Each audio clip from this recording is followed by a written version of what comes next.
Ano ang komposisyon ng Special Task Force kung iyong nalalaman?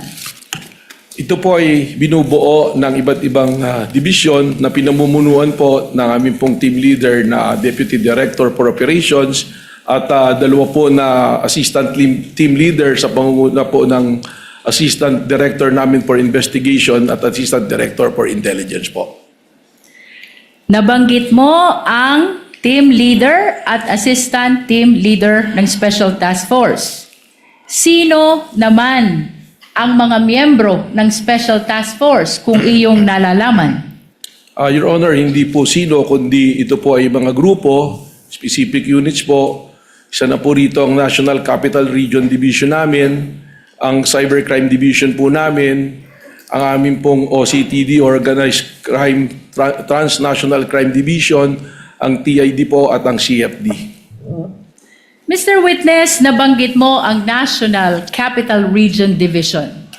Ano ang dahilan at isinama ang National Capital Region Division sa miyembro ng Special Task Force kung iyong nalalaman?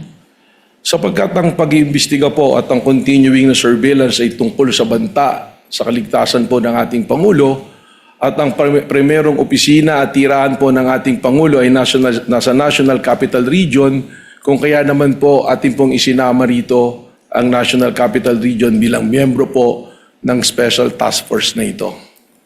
Mr. Witness, binanggit mo din kanina ang Cybercrime Division. Ano naman ang dahilan kung iyong nalalaman? Bakit ginawang miyembro ng Special Task Force ang Cybercrime Division?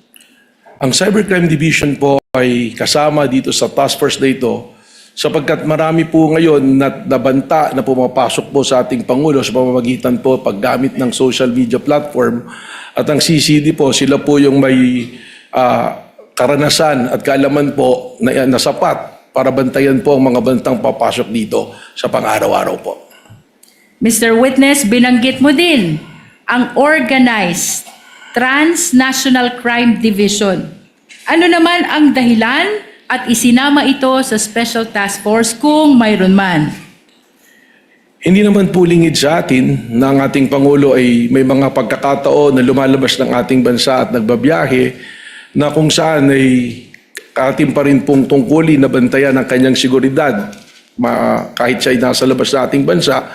At ang ating pong Organized Transnational Crime Division, sila po yung merong ugnayan sa ating pong mga counterparts sa iba't ibang bansa upang ating pong maisiguro ang kaligtasan po ng ating pong Pangulo habang siya ay nasa labas ng ating bansa. Mr. Witness, kasama sa iyong binanggit ang Technical Intelligence Division. Ano naman ang dahilan at kasama ito sa miyembro ng STF kung mayroon man? Napaka-importante po ng role ng TID, ng Technical Intelligence Division, sapagkat ang mga banta po na katulad ng pumapasok po sa ating Pangulo ay nangangailangan po ng masusi at malawak na intelligence network. At ang TID po natin, sila po ang may karapatan dito at nagpuproseso ng mga ganito pong gawain.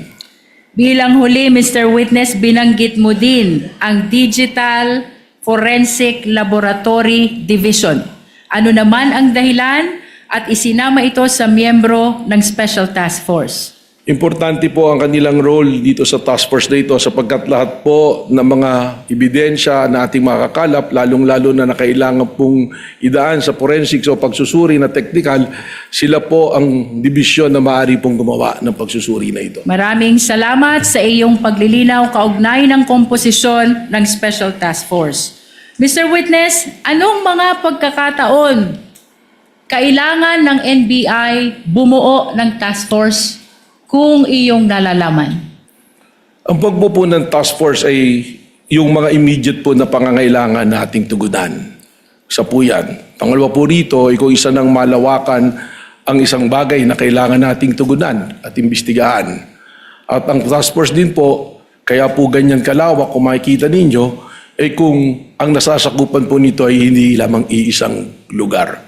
At yung pong mga seryosong banta, na katulad ng banta sa ating Pangulo, ganitong task force po ang pakiramdam namin na kinakailangan. Mr. Witness, balikan ko ang Special Task Force na iyong binuo. Kanina, ibinahagi mo ang komposisyon nito. Ano ang iyong partisipasyon bilang NBI Director kung meron man sa investigasyon ng Special Task Force? Nakasad po dyan sa administrative order na yan na ang patuloy na pakikipag-ugnayan po sa Office ng Director, patuloy na pag-uulat kung ano man po ang kanilang nakikita o namomonitor, at lalong-lalo na po kung may specific po na kailangang kaagad matugunan, dapat pong ipaalam sa opisina po ng Office ng Director. Balikan natin ang Special Task Force na binuo sa ilalim ng AO number 11, Mr. Witness. Ano ang nagtulak sa'yo kung mayroon man upang buuin ang Special Task Force na ito? Ang akin na po nabanggit, ang malinaw na banta at planong pagpatay po sa ating Pangulo na para sa amin po sa law enforcement, ito ay nag-transcend na sa banta po sa ating national security. Sapagkat anuman pong banta sa ating Pangulo ay banta sa seguridad ng ating bansa. Sapagkat ito'y magdudulot ng kaguluhan, ng ligalig at destabilisasyon po sa ating pong gobyerno at sa ating pong bansa.